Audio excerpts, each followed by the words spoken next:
Welcome back to New Rockstars. The Falcon and the Winter Soldier is now pivoting into its endgame, leaving us wondering, will this series leave us dancing like Zemo or pounding the shit out of our keyboards like John Walker? Why? Well, I'm Erik Voss. This is Rogue Theory. With me to go rogue today is an amazing panel, including friend of the show, comedian and writer Eric Owusu. Hey, everybody. Hey, man. Also returning the show from Rooster Teeth and the No Dumb Answers podcast, Kayla Milton. Hey, what's up? Thanks for having me again. Glad to have you back. And co-host of the Filmlosophers podcast, Eddie Villanueva. What is up, guys? I am stoked to get into this conversation. Honestly, let's just run into this, man. Let's do it. Let's dive head in. We're now looking ahead to the finale of The Falcon and the Winter Soldier. John Walker has gone down a very dark path, an immediate threat to our heroes Sam and Bucky. Sam seems to be echoing the politics of the Flag Smashers, and as always, the power broker is watching. But here I want to place some bets for how we think this series is going to wrap up and what state it will leave the MCU in going forward. Because it's interesting when you go to look back at WandaVision, that show ended in a way that kind of gave more depth to Wanda's character, gave us more context to the world. But really, aside from White Vision, all the things that it introduced, you could say, could really be recapped in the first act exposition of any future film. Like, did Wanda really change given her status in that post-credit scene? So how essential a viewing do we expect the Falcon Winter Soldier to be for future Marvel titles? And what do we think like the closing image and closing stakes of this series are going to be? I honestly think this series is going to, not to sound like a Debbie Downer, but I feel like WandaVision really kind of prepped us for what to expect when it comes to Marvel TV series. So with this one, I want to hopefully see some progress of the dynamic between Bucky and Sam, but obviously no good thing doesn't go through its own fire, and we know that there's going to be a point to where they completely come at odds, which may be, as you mentioned, Sam may essentially join the side of the Flag Smashers, and Bucky may be on the side of, we need to have peace. We need to, not so much on John Walker's side, but on the opposite end of that battle. And I feel like we're going to see something of a solidification, not only of their dynamic and their teamwork, which we've seen several times throughout comic book history, but we'll also get a chance to see, hopefully, what we've all been hoping to see, which is Bucky with the shield at the tail end. Because let's be honest, we haven't seen any of the scenes from the trailers yet. Those first few trailers that came out where Sam's throwing the shield, and so that's my hope. Yeah. Okay, so we have one vote for Bucky's gonna wield the shield. What are some other takes? Do you guys think it's gonna be another character? Like to just end the show with? Yeah, who do we think's gonna walk away? Will anyone walk away with the shield? Will it be no one, or is it gonna be a particular successor? I mean, I feel like in my heart of hearts, I would like if they co-parented the shield. Maybe one gets weekdays, one gets weekends, and it's kind of like a 2 minute, that one arc where it was just like, man, there's a lot of Robins running around lately, but it's just like multiple Captain Americas. It's like the difference between like an East Coast West Coast Hardy situation where one but I feel like, I don't know, I'm kind of hoping that the series kind of amps up more towards just getting us acquainted with the thought of maybe introducing mutants into the MCU later on, as opposed to a specific character. I was getting little pictures of like the Sons of Batman from Dark Knight Returns. Over here we're gonna get the Sons of Cap over here with Sam and Bucky. Except it's like the bros of Cap. It's just his homies all taking over his home for him. Just nodding. What do you think, Owusu? Well, I think little Johnny Walker is literally drunk with power, running around with that shield, and he needs to be stopped. So I think in these last two episodes, Falcon and the Winter Soldier are really going to put a kibosh on it and bring true what we've seen in the trailers of Sam being the one wielding the shield and becoming Black Cap, as I like to call him, the new and the future Captain America. I think he's going to wield the shield with the Falcon wings, and he's going to fly over the United States and the world, like looking like a majestic black bald eagle with the Cap shield, and that's going to be amazing. And he's going to put a stop to John Walker and also to the Flag Smashers, even though we see him becoming more and more sympathetic to their cause. My biggest thing about Bucky taking is because this series so far has pushed so much autonomy with Sam in having him create his own hero.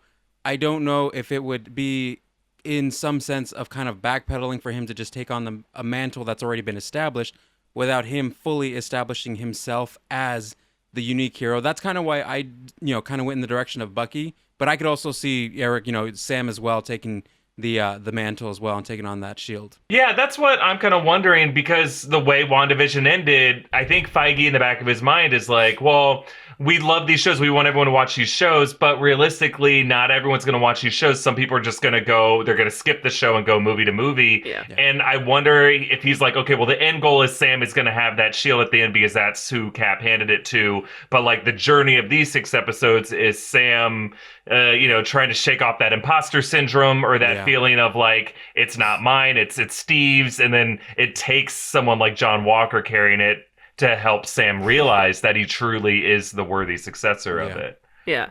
Or at least, like, at the minimum, he's like, okay, it may not be mine, but it's definitely not that guy's. Yeah. And I feel like that's... Yeah. Yeah, you don't truly realize that you love something. It's like when someone else wears your jersey. It's like, I should have retired that jersey. Why is someone else wearing that number? God damn it. Yeah, I mean, hey, we did see John Walker with his number on his old jersey number in the opening shot. Bringing back high school nightmares over here. Thanks a lot, Erik. My whole life is high school nightmares. Hey, kids, when you graduate high school, people still act the same way in the rest of your life. They're just stronger, they have more money, but in other ways, it gets a lot better. And we show up on YouTube, so... Yeah, that's right. But I want to know, we're talking about John Walker. Do we think this guy's going to live on in the MCU as a U.S. agent figure? Is he done? What do you guys think? I don't think so, to be honest. I mean, U.S.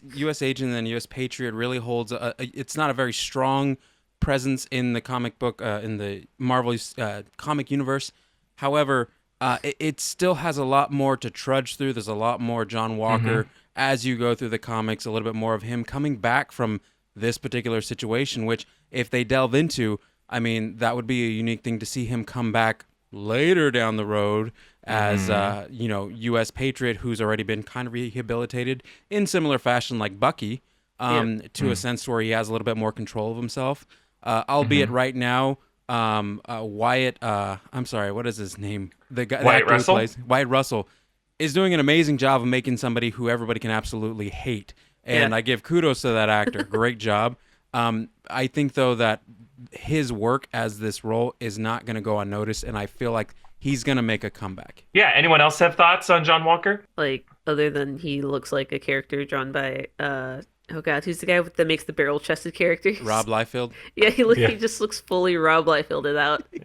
And he's, it's like if Rob Liefeld has had a concept in Homelander, that's the vibe that character gives me. It does feel that way. Yeah.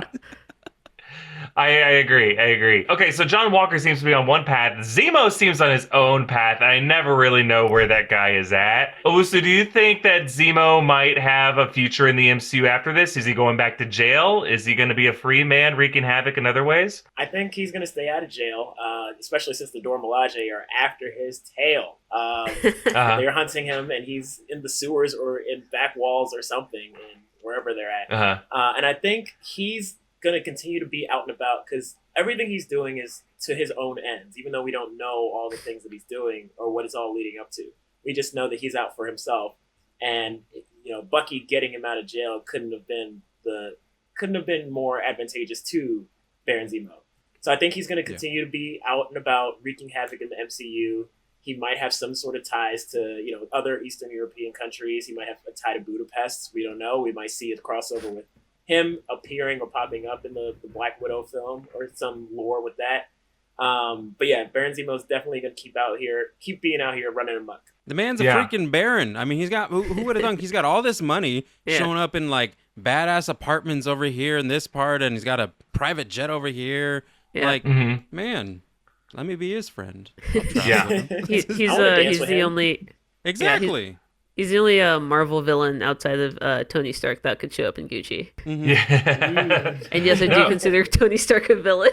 Yeah. Hey, I mean, one thing I really loved about WandaVision is that it kept Agatha Harkness active and alive in that world. Yeah. And I think they should do the same thing with Zemo. I want to see the same thing with John Walker. I want all these bad guys in the same way. Now we get a show about Loki. Like, how great is that? And in the same way that like heroes are just like around every corner, I want like these assholes to be around every corner to just like mess things up, you know, or shift the balance of power at a moment's notice. Yes. I think we should just call it now that Zemo is going to be the next Loki. I mean, in terms of likability, him being a villain, but still wanting to see more and more of him. Yeah. You can't have a villain that likable that's not going to show up at least 2 to 3 more times and then maybe get a series 4 years later. Exactly. Yeah. I mean, if they just create Zemo's dance steps, I would buy the DVD. I'd buy it. How do you think he made all that money? Baron of the dance. Yeah, dance videos. I want to close this topic by just like WandaVision ended with a couple post-credit scenes. In fact, it's like last few episodes had their own post-credit scenes. Yeah. For the Falcon and the Winter Soldier, we have to assume there's going to be at least one after the final episode. Yeah. So what do we think is going to be the big MCU world-building post-credit scene twist that we'll see after this series' credits roll? There's a lot to choose from. I mean, if we're gonna kind of talk about what's on the tip of everybody's tongue, that final scene and however they choose to collab with or do that crossover with Black Widow, there's the option of possibly even bringing in Old Man Cap again, even as just a presence, not even as physically him there, kind of like what they did with Henry Cavill's Superman in Shazam. Just have him there standing off to the side or whatever, and it's him saying, good job, Sam, or, good job, Bucky, or something to that effect, and having that presence, maybe even in like a space helmet or whatever, because he's been on the moon. Who knows? Old Cap on the moon. There you go. Oh, baby. But bringing it back forward to the first episode, I'd like to see one of those two things really solidify its connectivity to the bigger universe, and also what we're looking to see as the year continues. I want to see something happen with Elijah, Isaiah, the original Black Captain America's grandson. Maybe start setting something up there with the Young Avengers and laying that groundwork. Because we know that Hawkeye's show is coming out, and he's training his daughter up to be potentially a future Young Avenger, and Miss Marvel's coming out. So I really think something should happen with Elijah, him and his grandfather talking about what Sam and Bucky's visit meant, and all the things going on with the Flag Smashers and the new Cap. Like, that would be dope to see that get introduced to the MCU in the post-credit scene for the end of Falcon and Winter Soldier. Yeah, those are both solid ideas. And coincidentally, I fell down a Young Avengers rabbit hole the other day because I needed something to scratch my Young Justice itch. But I really hope that we get a teaser for maybe less of like what's going to be happening in the cinematic universe and more for like what they're going to be coming up with later on the Disney Plus app, where they're just going to be like, we haven't mentioned this, we haven't talked about it, but like here's a thing that's going to shock and rock the internet for the next 24 hours, for the next 24-hour news cycle. I don't even know like what that would be, but I'm the way they've been putting these shows out just has me thirsty for more like episodic content. So like even if I hope it's less of that and not a nod to like the Loki series, but they're just like, oh, by the way, this is coming. Well, and the runtimes for each of these episodes have been like 40+ minute episodes. Yeah. I'm like, thank you, Marvel gods. I don't want another 23-minute episode that is actually 36, but it's all it's just all end credits. Like, and now we get to the Portuguese team. Exactly. Agreed. Yeah, I do love how long these episodes are, and I think a post-credit scene for sure. It's going to be setting up something coming next, whether it's Loki or Young Avengers. I love the idea of Old Cap on the moon. I've been pushing hard for the Mandarin. I think Shang-Chi needs some love. We need a trailer for Shang-Chi, and I can imagine like they have some scene revealing the Mandarin, and then the next Monday we get a Shang-Chi trailer. That would be sick. I'm so ready for it. But a lot of great thoughts here. We'll have to check back in to see how right we were after episode 6 comes out. But I am going to award points to you for now, just because there are right and wrong answers. I just don't tell you what they are. I just give you golden sparkle bucks in place of that. Yeah. So, Kayla, I'm going to give you a golden sparkle buck for your co-parenting the Shield take. Because, yes, it does not have to be the property of one person. It can be shared to whoever feels like taking it to preschool that week. We are in the 21st century. It's okay. Yes. Owusu, I'm going to give you one just us for giving a lot of love to Sam Wilson there, making him soaring over the country and the world, carrying that shield. Because, yeah, my man Sam, it is his turn to get that shield, I believe, and to really own up to it. Because I think Cap chose him for a reason. He knows that guy has always been on his left and worthy, and Bucky can carry the shield in an alternate timeline in the multiverse, and then we can focus on that story when we get to it. That's all I ask. And also, Black Cap needs some endorsement deals to save the houseboat. So give him a shield. Yeah, that's right. He needs that. Eddie, I'm going to give you one as well, just because I think old Cap in a fishbowl helmet on the moon, hanging out with the Inhumans is exactly how the post-credit scene should go down. Yes. So well done, all of you guys. We're going to go into some thoughts on specifically how this series could tie into Black Widow in particular. But first, we want to thank some people who helped us make it, some stuff we're really excited about. We're actually very excited to announce that we have a new Falcon and the Winter Soldier inspired shirt in our latest Obsession collection over at newrockstarsmerch.com or epicheromerch.com. We rushed this guy out based on the first half of the season. It's a Zemo inspired design. It both answers the question of who's really pulling the strings here. You can just imagine Sam and Bucky going like, every little thing I do. You know, it's just awesome. But there's a limited supply. You gotta go quick, grab one before we have to put it back in the dungeon with our previous shirt designs. And also, you're gonna want to check out our Anarchy Assembled shirt. You can get all these great designs at newrockstarsmerch.com. Now, we want to thank some sponsors. First, our friends at Masterclass for sponsoring this episode. Thanks, guys. Masterclass lets you learn from the world's best minds anytime, anywhere, and at your own pace. Learn songwriting from Alicia Keys or writing from R.L. Stine. Oh my God. With over 100 classes from a range of world-class instructors, that thing that you've always wanted to do is closer than you think. At New Rockstars, we've been digging into some of the filmmaking masterclasses. They've got classes from Helen Mirren, Ron Howard, Spike Lee. You can take a class on screenwriting from Aaron Sorkin and figure out how to master that walk and talk. Come with me. What? What's next? He's got his Sorkinisms. You can learn all those Sorkinisms. Masterclass is accessible on your phone, on the web, smart TV. Each class is broken out into individual video lessons, usually around 10 minutes long. Members can explore at their own pace, and each class is supported by downloadable materials like lessons and recipes. You can find all available classes at masterclass.com. We highly recommend you check it out. Get unlimited access to every masterclass, and as a Rogue Theory viewer, you get 15% off an annual membership. So go to masterclass.com/rogue. That's masterclass.com/rogue for 15% off Masterclass. We also want to thank our friends at BlueChew for sponsoring this episode. So our friends at BlueChew have a unique online service that delivers the same active ingredients as Viagra and Cialis, but in chewable form and at a fraction of the cost. BlueChew is an online prescription service, so no doctor's office or pharmacy trips. It ships right to your door in a discreet package. You sign up at BlueChew.com, consult with one of their licensed medical providers, and once you're approved, you receive your prescription within days. Their licensed medical providers work with you to find the right ingredient and strength. And if you hate swallowing pills, good news. BlueChew is chewable, like it says in the name. So if you could benefit from extra confidence when it's time to perform, visit BlueChew.com for more details and important safety information. We've got a special deal for our audience. Try BlueChew free when you use our promo code ROGUE at checkout. Just pay the $5 in shipping. That's BlueChew.com, promo code ROGUE to receive your first month for free. And we thank BlueChew for sponsoring this episode. Moving on, we want to talk about the ways Black Widow could tie into the Falcon Winter Soldier. Because think about it, with this coming finale of the Falcon Winter Soldier, we're getting some more closure on how Marvel intended its first Disney Plus chapters to play out. Like originally it was rumored that we would see some crossover with Black Widow. Actually, by the time you're watching this, maybe episode 5, or if you're watching far into the future, episode 6 may have already answered all these questions. But for now, from you guys, I want to know what kind of tie-in with Black Widow might we see on the Falcon and the Winter Soldier? I feel like every time you have me on the show, I have at least one out-of-pocket idea. Hear me out. Hear me out. America 2017, a country divided. We all know about Russia. Did they interfere? Did they not interfere? This isn't that America. We're talking about the Marvel Cinematic Universe.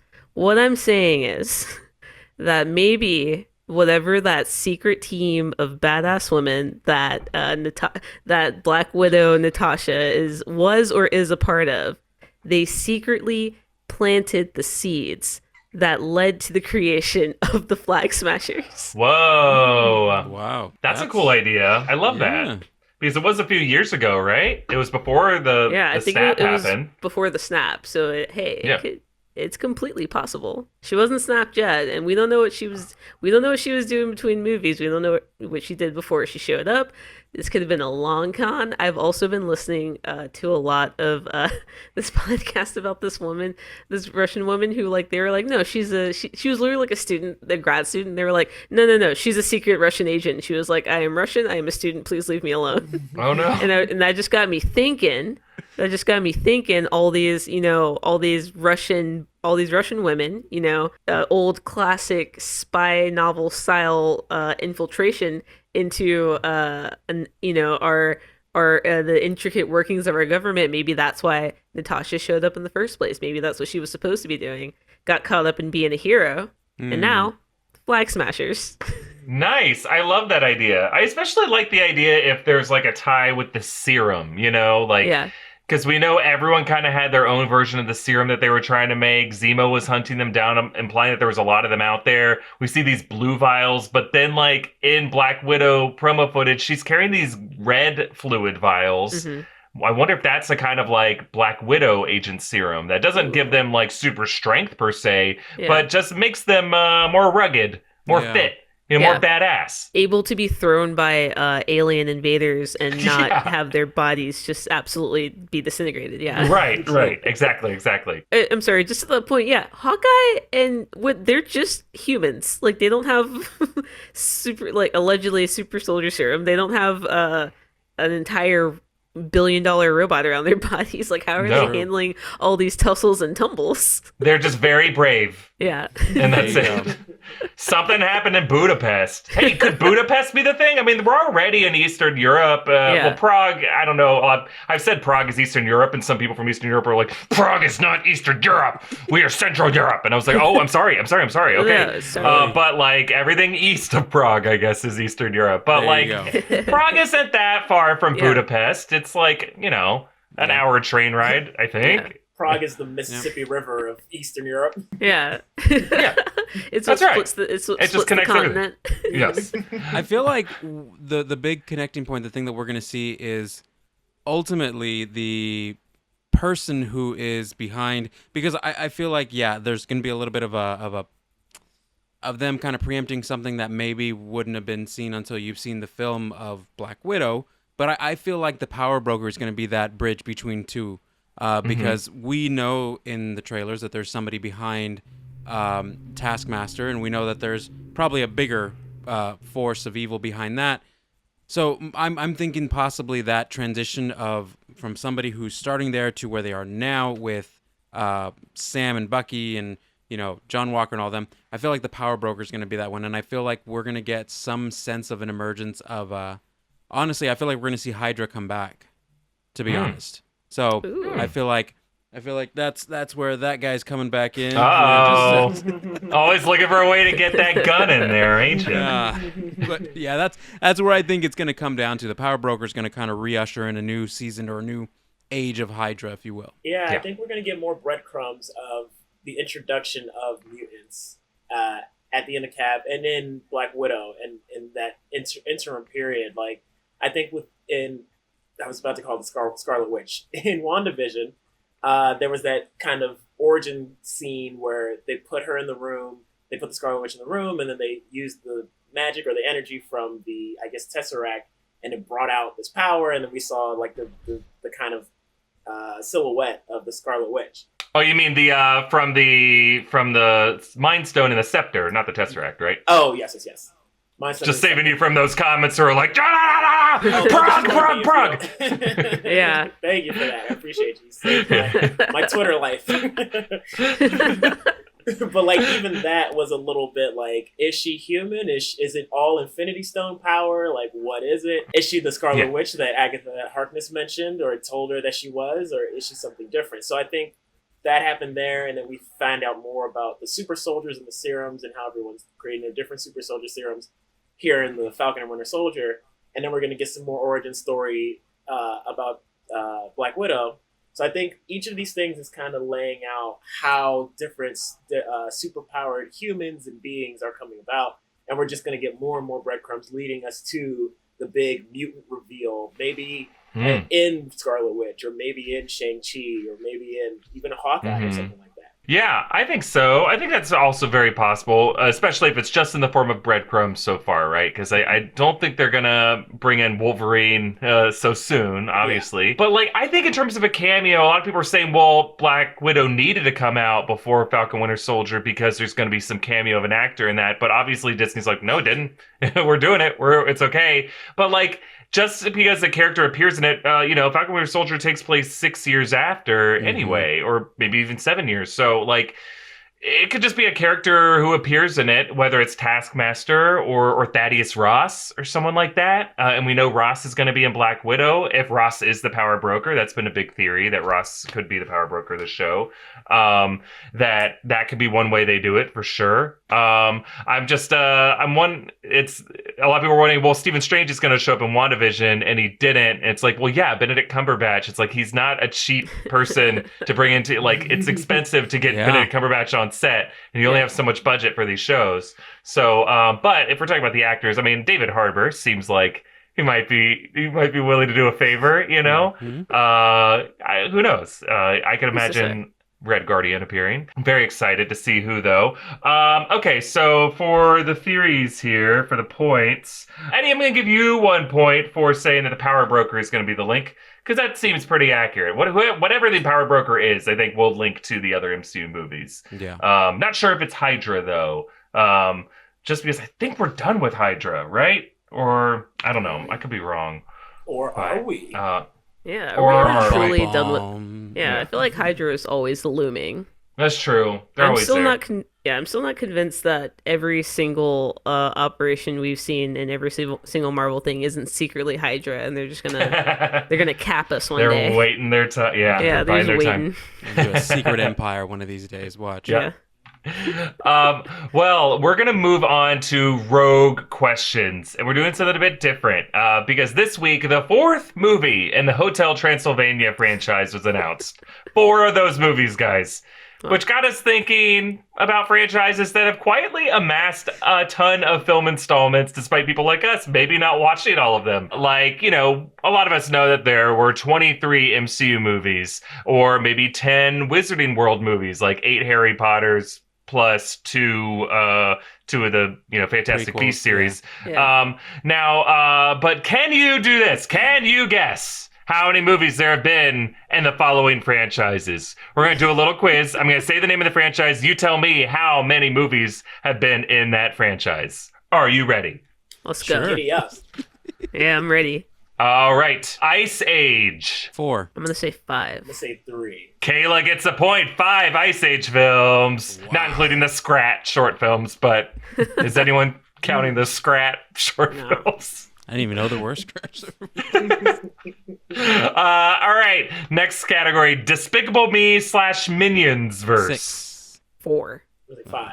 Kayla again gets a point. There have been 4 of those movies. I live not far from Universal Studios in Hollywood, and that minion is staring at me all the time going, God. We're 4. All right, next category. The Tyler Perry Medea series. Oh my gosh. Ooh. 9. Wait. Just the Medea movies, like not like just all Tyler Perry films, even though Just the is Medea it ones. titular Medea movies, or is this Tyler Perry films that sometimes also feeture Medea? Because that is also Yeah, she Yeah, pops 'cause up there's in a a bunch of- difference. yeah. She just Yeah. bought like the family that prays. She pops up in that, I think. It's a random. movie. Someone got slapped I across know, the I know. table in that movie. Yeah. Oh yeah. There's like one where a woman's like thrown down the stairs, and then Medea shows up and is like, I don't know. You go to church about it? Wow. So we'll limit it to just the Medea movies. How about Okay. that? I'm gonna say Okay, all right. 8. I'm gonna say I'm gonna 8. say 7. 7. Okay, well, with the final answers, no one gets a point. It was 9. Kayla, you were right originally. Oh, Back First up. time. Trust your gut. 9 of those bad boys. Yeah, I know. I was like, it's not 10 because I feel like I would have seen an article about it, so it's got to be 8 or 9. Yeah, if Medea got to double digits, that would have been a major deal. The Transformers franchise. 6 of them. 5. 7. Eddie gets the point. There have been 6 Transformers movies. I'm not proud of that, but just You saw all of them in theaters opening night. yeah. All right. And then next category, the Kung Fu Panda. 4. And this doesn't include the cartoon series, does it? No, just the major motion pictures. I'm going to say 4. I'm gonna say 3. Owusu gets a point. There have been 3 Kung Fu Pandas. There you go. And then finally, this one's going to be tough. Final one. And I believe it is Kayla with 3 points, Eddie with 3 points, Owusu with 2. So we can either tie it or somebody's going to win it all. The Conjuring series. Now, The Conjuring includes movies that might have the name Conjuring in it and spin-offs of characters that were featured in the Conjuring series. 6. I'm gonna say 8. I'm going to say 5. No one gets a point. The correct answer was 7. 7? 7 of those. So that's including the Annabelle series, including The Nun. Those are all part of The Conjuring. I forgot about The Nun. Eric, you're going to get me fired. You always forget about The Nun. She's always out there. She and that minion are haunting my dreams. There you go. I thought I was doing good. I was like, I got the Conjurings. I got the Annabelles. Yeah. Yeah, there's a lot I forgot of about the them. Nun movie. James Wan is a very wealthy man. Fully. Well, I guess that makes it a tie between Kayla and Eddie as our winners today. Congratulations to both of you. Congrats to all 3 of you. A lot of great theories today. Well done. Well done. That is it for this episode of Rogue Theory. I want to thank our guests, Erik Owusu, Kayla Milton, Eddie Villanueva. Follow all 3 of them on social media. Follow them with their podcasts, with their comedy shows, whatever projects they're working on. Support them because they're 3 very amazing, talented people who are always making great stuff. And you can support this channel by, again, checking out one of our many great merch options at newrockstarsmerch.com, including our new Zemo-inspired design. You can follow me at EA Voss. Follow New Rockstars. Subscribe to New Rockstars here on YouTube. And next time you see me, it'll be tomorrow morning talking about episode 5 of The Falcon Winter Soldier, or maybe some other thing if you're watching this way later. Goodbye, everybody!